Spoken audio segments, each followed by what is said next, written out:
Ustadz, apa yang menyebabkan Allah memberikan suatu daerah curah hujan yang tinggi hingga terjadi banjir, longsor, dan lain-lain? Dan bolehkah kita mencaci hujan karena bisa menyebabkan musibah? Mohon nasihat dari Ustadz. Jazakallahu khairan.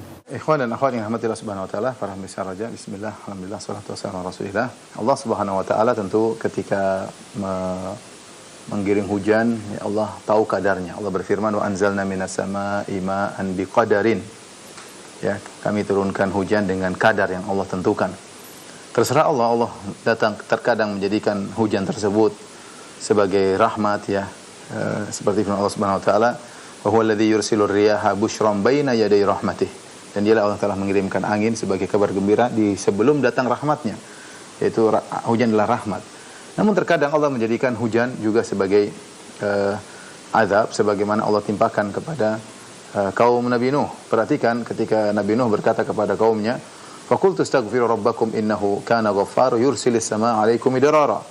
Kata Nabi Nuh, wahai kaumku, beristighfarlah kepada Rabb kalian, niscaya Allah akan turunkan kepada kalian hujan yang deras. Tapi apakah mereka istighfar? Jawabannya tidak. Seandainya mereka beristighfar, Allah akan turunkan hujan yang deras tapi rahmat, ya, karena mereka mengalami musim kemarau. Tatkala mereka tidak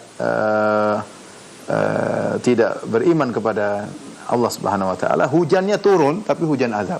Tapi hujannya azab, ya. Demikian juga angin, terkadang angin datang sebagai angin rahmat, ya. Terkadang angin datang sebagai angin azab, sebagaimana angin yang menimpa kaum Ad. Semua itu tentu ada hikmah yang Allah kehendaki. Hujan bisa dijadikan sebagai rahmat dan hujan bisa dijadikan sebagai teguran. Tentunya ini semua ada hikmah yang Allah kehendaki dengan terjadinya ini ataupun terjadi itu, ya. Kembalinya kepada Allah Subhanahu wa taala. Ya, mungkin menjadi peringatan, mungkin menjadi teguran, menjadi hukuman, wallahu alam bisawab, ya.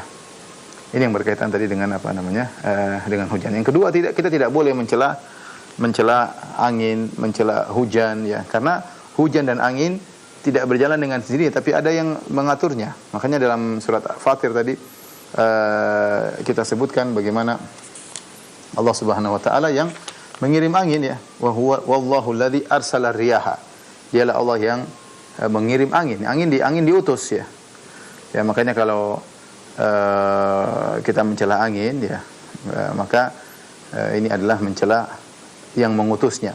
Sama seperti kita mencela zaman, berarti kita mencela yang mengatur zaman, ya. Yang bikin kacau adalah penghuni zaman tersebut, bukan zamannya. Zaman adalah waktu untuk bergulirnya berbagai macam kegiatan, ya.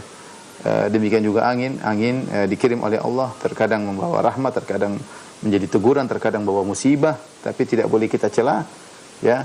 Kita hanya bisa as'aluka khairaha wa khaira ma ursilat bihi, ya. Kita minta kepada Allah, minta kebaikan yang diutus angin tersebut untuknya, dan berlindung dari keburukan tujuan angin diutus tersebut. Allah alam bisawab.